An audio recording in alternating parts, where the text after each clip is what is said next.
হরে কৃষ্ণ সৎকার সমিতির গাড়িটা যখন দি হেভেনের সামনে এসে দাঁড়ালো, রাত তখন 8:30। কলকাতা শহরে সন্ধে রাত বলা যায়, তবে আজকের কথা অনেকটাই আলাদা। সকাল থেকেই টিপটিপে বৃষ্টি, সেই সাথে মাঝে মধ্যেই ঝোড়ো হাওয়া, এক কথায় দুর্যোগ। দিনটা তবুও কিছুটা ভালো ছিল। সন্ধে থেকে বৃষ্টির তেজ আরও বেড়েছে। সরু গলিটা প্রায় শুনশান। জনমানুষ তো দূরের কথা, একটা বাইক বা গাড়িও নেই। ভরসা বলতে কর্পোরেশনের গোটা কয়েক টিমটিমে বাতি। এই বাদলার রাতে তাতে অন্ধকার দূর হয় সামান্যই। সেই আধো অন্ধকারে প্রায় ভূতের মতো দাঁড়িয়ে পুরনো দিনের ছোট্ট দোতলা বাড়িটা, দি হেভেন। গাড়ি থামিয়ে গোবিন্দ সাবধানে সেই বাড়ির দিকে তাকালো। নাম দি হেভেন হলেও আসলে লাশঘর। মরা বা লাশ নিয়ে অবশ্য গোবিন্দর কোনো অ্যালার্জি নেই। সৎকার সমিতির গাড়ির ড্রাইভার, লাশ নিয়ে কারবার। গত 10 বছর এই চাকরিতে রয়েছে। কয়েক হাজার লাশ শ্মশান, গোরস্থান নয়তো লাশ ঘরে পৌঁছে দিয়েছে। রাত দুপুরে হামেশাই বেরোতে হয়, কিন্তু কোনোটাই দি হেভেনের মতো নয়। সেই 10 বছর আগে এক রাতে প্রথম যেদিন এখানে লাশ জমা করতে এসেছিল, সেই অভিজ্ঞতা আজও তাকে তাড়া করে বেড়ায়। জরুরি তলব পেয়ে সেদিন হসপিটাল থেকে এক লাশ নিয়ে যখন এই বাড়িতে পৌঁছেছিল, রাত প্রায় 1:30। আধা সাহেব পাড়া। ভেবেছিল পথে নিশ্চয়ই লোকজন থাকবে, কিন্তু কোথায় কি। প্রায় নির্জন রাস্তায় পুরনো বাড়িটা ভূতের মতো দাঁড়িয়ে। ভারী কাঠের দরজা ভেতর থেকে বন্ধ। গোড়ায় তো মনে হয়েছিল বোধহয় চিনতে ভুল হয়েছে, কিন্তু ভালো করে নজর করতে ভুল ভাঙল। ভারী দরজার এক পাশে ছোট্ট একটা নেম প্লেট, আরও ছোট করে লেখা দি হেভেন। পাশেই কলিং বেলের সুইচ।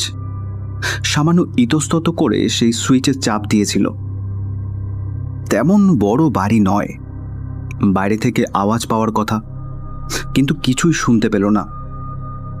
গোড়ায় তো মনে হয়েছিল বেল খারাপ।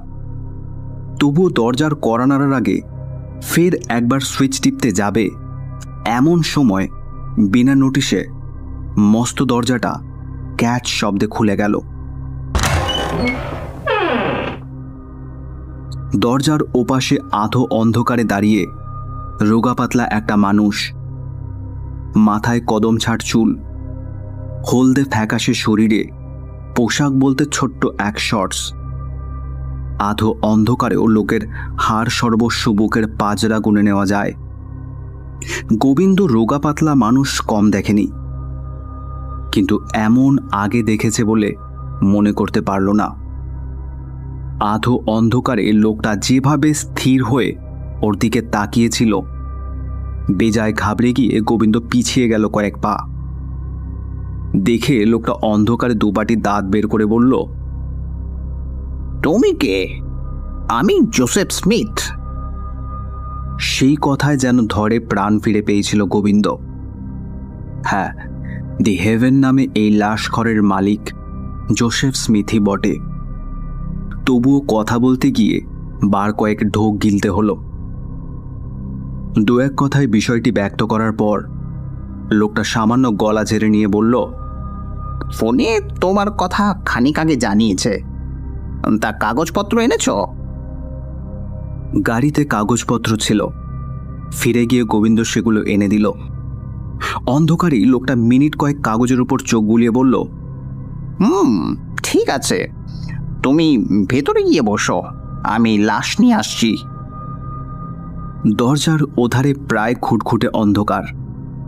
এই মাঝরাতে ওই অন্ধকারে লাশ ঘরের ভেতরে একা যাবার কথা শুনে প্রায় আঁতকে উঠে গোবিন্দ যথাস্থানে দাঁড়িয়ে রইল।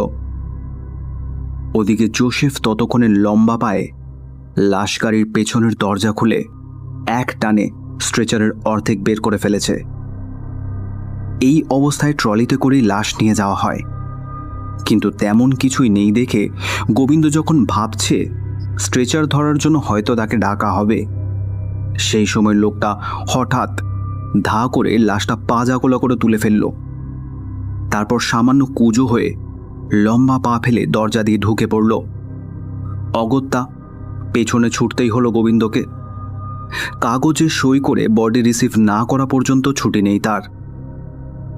দরজা পার হয়ে অন্ধকারে কয়েক ধাপ সিঁড়ি, উঁচু এক চাতালে উঠে বাঁদিকে ঘুরলেই আরেকটা দরজা। সেটা পার হলেই বড় এক হলঘর। ভেতরে টিম টিম করে একটা মাঝারি পাওয়ারের হলদে বাতি জ্বলছে। সেই সামান্য আলোয় অত বড় ঘরটার প্রায় গা ছমছমে পরিবেশ। কাঠের মেঝে হলেও ভিজে শ্যাওলা ধরা স্যাঁতস্যাঁতে দেওয়াল, ঝাঁঝালো ওষুধের গন্ধ। দেওয়ালে গোটা কয়েক মস্ত টিকটিকি শিকারের অপেক্ষায় স্থির হয়ে রয়েছে। ফ্যাকাশে হলদে রঙের সেই টিকটিকিগুলোর দিকে তাকিয়ে গোবিন্দর সারা শরীর হঠাৎ কেমন যেন শিরশির করে উঠল। ও তাড়াতাড়ি ঘাড় নামিয়ে জোসেফের দিকে তাকালো। খালি গায়ে লিকলিকে চেহারার লোকটা ততক্ষণে কাজে লেগে পড়েছে। ঘরের মাঝে বড় এক টেবিলে বডিটা রেখে টর্চের আলোয় চোখের পাতা উল্টে তীক্ষ্ণ দৃষ্টিতে পরীক্ষা করছে। এরপর অদ্ভুত কায়দায় চ্যাপটা এক চিমটে দিয়ে দুই ঠোঁট উল্টে দেখে নিয়ে বলল, একটু বসো বাবু, ড্রয়ারে ঢুকেই ছেড়ে দিচ্ছি তোমাকে। নতুন লাশের ব্যাপারে বুড়ো যে বেজায় খুঁতখুঁতে, গোবিন্দ তা আগেই শুনেছিল, কিন্তু কিছুটা হলেও হাফ ছেড়েছিল এরপর। কিন্তু সেই একটু সময় যে কতক্ষণ একেবারেই আজ করতে পারেনি, হাড়ে হাড়ে মালুম পেল তারপর। ঘরের এক পাশের দেয়াল জুড়ে প্রমাণ সাইজের সারি সারি ড্রয়ার, প্রতিটির সামনে একটা করে কার্ড ঝুলছে। সে কার্ডে ভেতরে ঢোকানো লাশের বিবরণ। বুড়ো অবশ্য ইতিমধ্যে টেবিলের একধারে রাখা মোটা এক বাঁধানো খাতা খুলে ফেলেছে। সেই খাতার কাজ শেষ হতে লাগলো প্রায় মিনিট 15। তারপর টেবিলের ফাঁকা লাশ এক ড্রয়ারে ঢুকিয়ে সামনে লেবেল ঝুলিয়ে দিয়ে যখন কাগজে সই করে দিল, নয় নয় করেও 1.25 ঘন্টা সময় পার হয়ে গেছে। সারাটা সময় সেই ভয়াবহ ঘরের ভেতরে প্রায় দম বন্ধ করে পড়ে থাকা ছাড়া উপায় ছিল না। সই করা কাগজ ফেরত পেয়ে তাই এক মুহূর্ত দেরি করেনি। প্রথম দিনের সেই ভয়াবহ অভিজ্ঞতা গোবিন্দ তারপর আর মন থেকে ঝেড়ে ফেলতে পারেনি।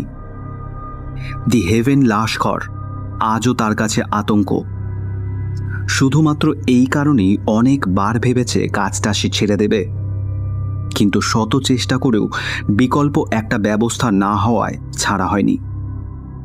দি হেভেন লাশঘরে আগে অবশ্য বেশি কাজ পড়তো না, মাসে 1-8 বার। তবুও সেই আশঙ্কায় সিটিয়ে থাকত। দুর্ভাগ্যই বলতে হবে, ইদানিং প্রায় যেতে হচ্ছে।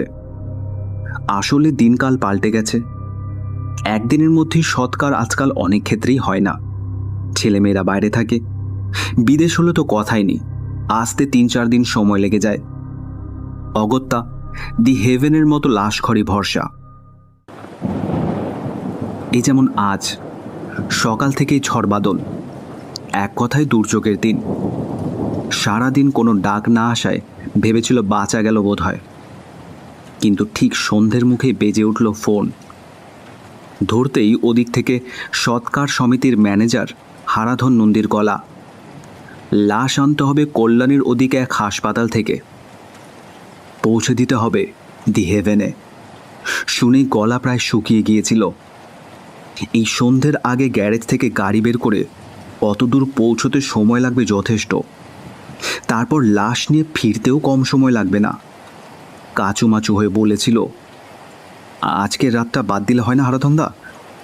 এই জলকাদার পথ, কথা দিচ্ছি কাল ভোরেই বের হয়ে পড়ব।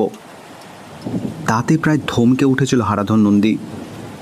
ভেবেছিস কি এমনিতেই 3-4 পুরনো বডি, ছেলে আমেরিকায় থাকে, কথা ছিল আগামীকাল এসে পৌঁছবে।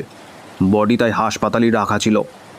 ছেলে হঠাৎ খবর পাঠিয়েছে কি গোলমালে তার আসতে আরও 3-4 সময় লাগবে।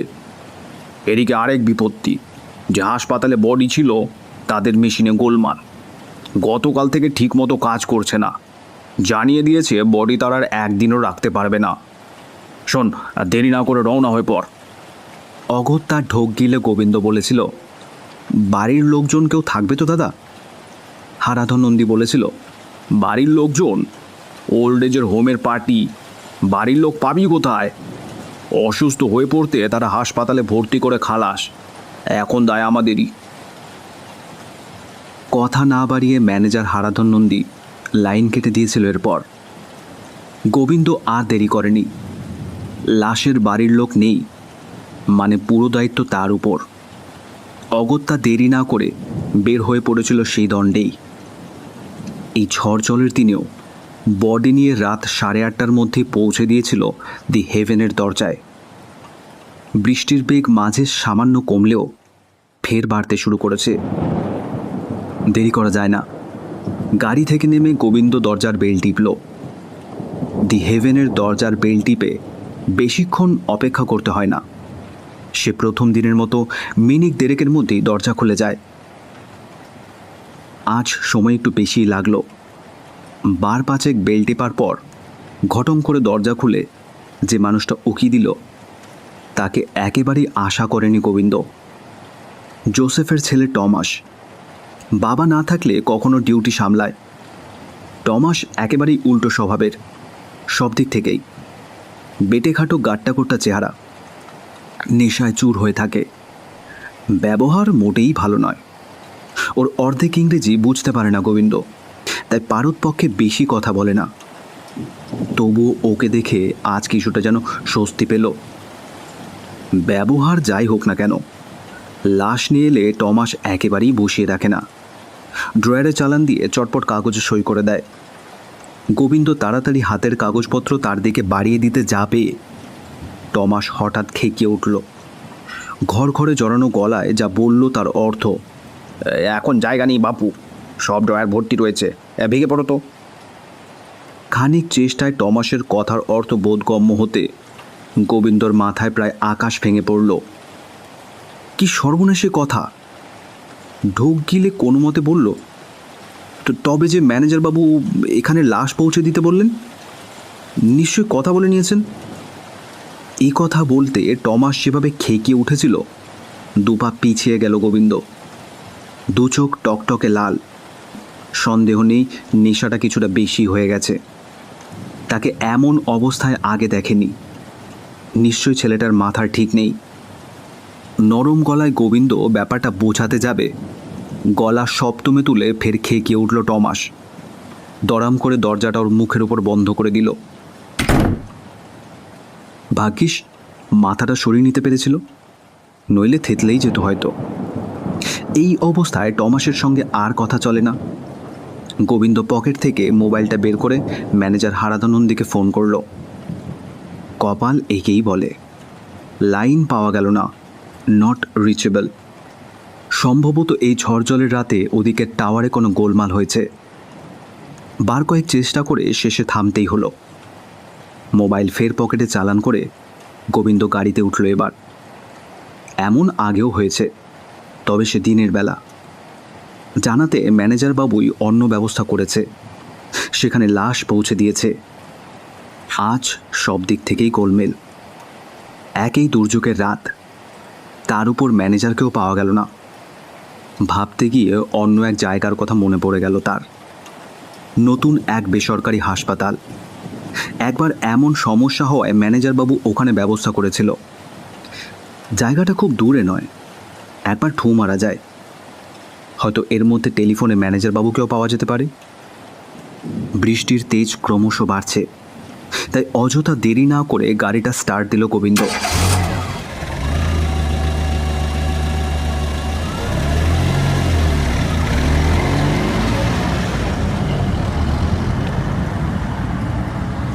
গাড়ি ব্যাক করে মস্ত রাস্তায় পড়েছে। হঠাৎ পকেটে মোবাইল বেজে উঠল।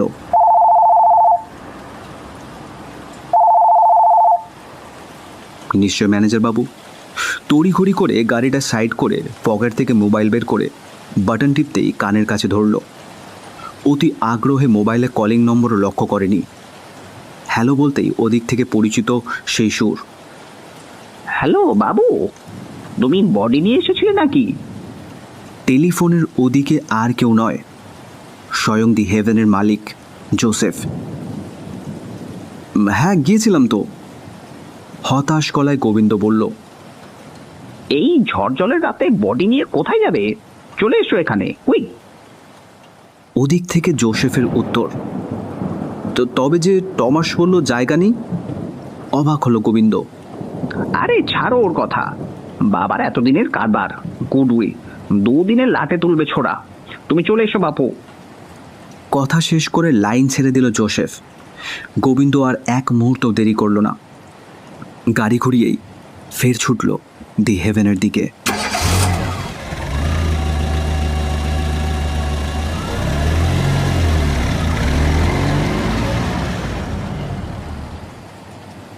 দরজা খুলে জোসেফ ওর অপেক্ষায় বাইরেই দাঁড়িয়েছিল। গোবিন্দ গাড়ি থামাতেই সে আগের মতো দুসারি দাঁত বের করে নিঃশব্দে হাসল। তারপর সেই পরিচিত স্বরে বলল, তুমি বসো বাবু, আমি বডি নিয়ে আসছি। রাতে এখানে এলে ইদানিং আর ভেতরে যায় না গোবিন্দ। বডির সঙ্গে কাগজপত্রগুলো বুড়োর হাতে ধরিয়ে দিয়ে গাড়িতেই বসে থাকে সে। কাজ শেষ হলে শৈশাবুত করে জোসেফই পৌঁছে দিয়ে যায়। কিন্তু আজ ঝড় জলের রাতে এই নির্জন পথে একা গাড়িতে থাকতে ভরসা হলো না। ইতিমধ্যে গাড়ির পেছনের দরজা খুলে বডি তুলে ফেলেছে জোসেফ। ও কাগজপত্র হাতে নিয়ে তার পেছনে পায়ে পায়ে ঢুকে পড়ল ঘরে। বুড়ো ভেতরে ঢুকে মস্ত টেবিলের উপর বডি নামিয়ে রাখতেই গোবিন্দ নরম গলায় বলল, একটু তাড়াতাড়ি ছেড়ে দিলে ভালো হতো স্যার, বাইরে ঝড় জলের যা অবস্থা। কিন্তু ওর কথা শেষ হবার আগেই বুড়ো প্রায় আঁতকে উঠল। এটা যে প্রায় রটেন বডি নিয়ে এসেছো বাবু। কড়া ওষুধ দেওয়া বডির অবস্থা যে ভালো নয় জানাই ছিল। গোবিন্দ কথা না বলে হাতের কাগজগুলো এগিয়ে দিল। সামান্য উল্টে দেখে জোসেফ হতাশ গলায় বলল, 4 দিন আগের বডি, রাখতে হবে আরও 7 দিন। এখনই ব্যবস্থা না নিলে 7 দিন পরে লাশ নয় বাবু, পাওয়া যাবে স্কেলিটনটা। বুড়ো ফের কি বলে ওঠে। গোবিন্দ তাড়াতাড়ি বলল, এই ব্যাপারে দি হেভেনের সুনাম আছে বলেই তো ছুটে আসে স্যার, যা করতে হয় করুন। জোসেফ অবশ্য গোবিন্দর উত্তরের জন্য অপেক্ষা করেনি। ততক্ষণে ওষুধপত্রের একটা বড় বাক্স টেবিলে নামিয়ে খুলে ফেলেছে। বড় একটা সিরিঞ্জ বের করে বোতল থেকে অনেকটা ফরমালিন নিয়ে একটু পরেই জোসেফ বডির বিভিন্ন স্থানে পুশ করতে শুরু করলো। খালি করে ফেললো পুরো বোতলটাই। তারপর কি একটা ওষুধ বডির ওপর স্প্রে করে শুরু করলো মাসাজ। ওষুধের গন্ধ তো ছিলই। এবার লাশের উপর জোসেফের সরু দুটো হাত দ্রুত চলতে শুরু করতেই গা গুলিয়ে উঠল গোবিন্দর। বেশ বুঝতে পারছিল বুড়ো যা খুঁতখুঁতে মানুষ, লাশের ব্যবস্থা না করে কাগজপত্রে হাত দেবেন না। বুড়োর কাজ শেষ করতে কতক্ষণ সময় লাগবে জানা নেই। ও কি করবে সেটাই ভাবছে। মুশকিল আসান করে দিল জোসেফ নিজেই। টেবিলে লাশের উপর হাত চালাতে চালাতেই বলল, বাবু, এবার কিছু সিক্রেট কাজ আছে, তুমি বরং বাইরে গাড়িতে গিয়ে বসো। 8 ঘন্টার মতো লাগবে, কাজটা হয়ে গেলেই পেপার সই করে দিচ্ছি। মরা লাশ সংরক্ষণের ব্যাপারে জোসেফের যে কিছু একটা গোপনীয় ক্রিয়াকর্ম আছে জানা ছিল গোবিন্দর। সেই দৌলতে আতপচা লাশ 1 মাস পরেও মনে হবে 1 দিন আগের।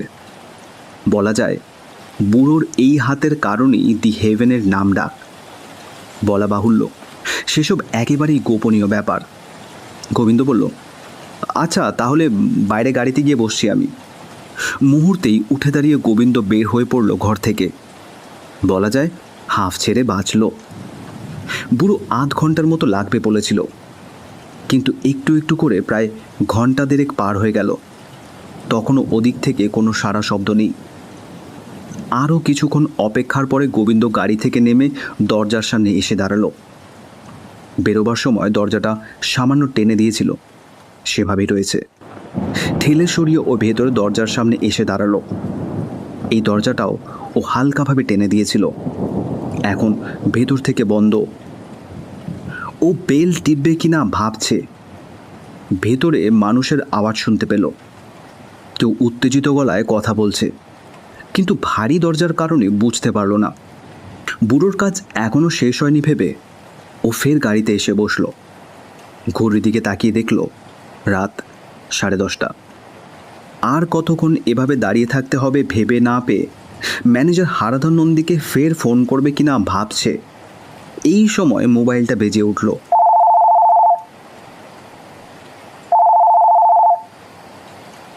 বের করে দেখে খোদ ম্যানেজার হারাধন নন্দীর ফোন।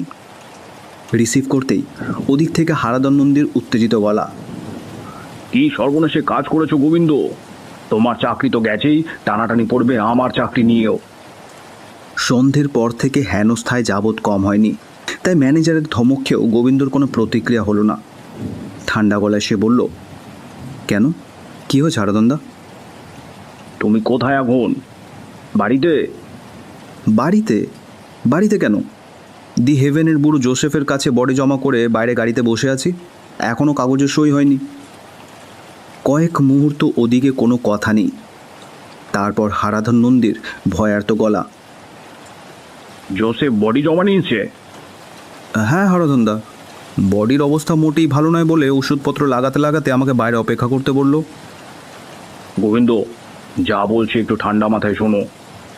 দি হেভেনে বডি রাখার নাকি জায়গা নেই। আমি টমাসকে বলে দিচ্ছি ওর কাছ থেকে বডি নিয়েই কাছের ওরিয়েন্টাল হসপিটালে পৌঁছে দাও। কথা বলেছি, ওখানে ব্যবস্থা হয়ে যাবে। কেন হারাধনদা, জোসেফ তো তেমন কিছু বলল না। অবাক হয়ে গোবিন্দ প্রশ্ন করলেও ওদিক থেকে কোনো উত্তর এলো না। হারাধন নন্দী লাইন কেটে দিয়েছে। হতচকিত গোবিন্দ ফের তাকে ফোন করবে কিনা ভাবছে। সশব্দে দি হেভেনের দরজা খুলে বেরিয়ে এলো টমাস। সুপারস্টার, তোমাকে গুলি করে মারবো আমি। নেশাখোর টমাস এভাবেই কথা বলতে অভ্যস্ত। গোবিন্দ মোলায়েম গলায় বলল, কেন গো দাদা, কী অপরাধ? তোমাকে আমি বলেছিলাম না এখানে বডি রাখার জায়গা নেই? হ্যাঁ বলেছিলেন তো, চলেও তো গিয়েছিলাম। তারপর ফের? গোবিন্দর কথা কেড়ে নিয়ে টমাস বলল, লাশ নিয়ে চোরের মতো ভেতরে ঢুকেছ।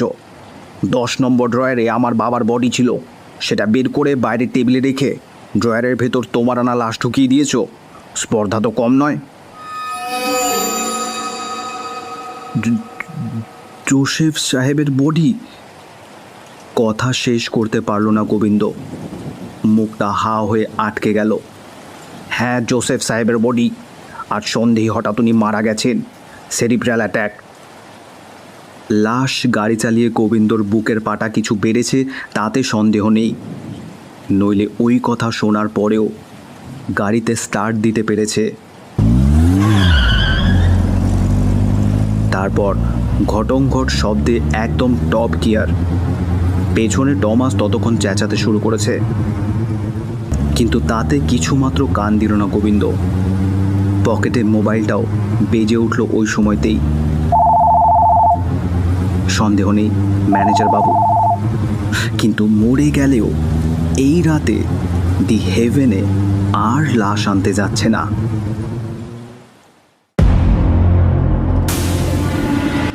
এতক্ষণ আপনারা শুনছিলেন লাশকর। গল্পটি ভালো লাগলে লাইক, কমেন্ট এবং শেয়ার করবেন। কিছু বলার থাকলে কমেন্টস করবেন। যদি আপনি থ্রিলার জাংশনে নতুন হন তবে চ্যানেলটিকে এখনই সাবস্ক্রাইব করে পাশের বেল নোটিফিকেশনটি অন করে দিন। আজ চলি, পরের গল্পে আবার দেখা হবে। সবাই ভালো থাকবেন।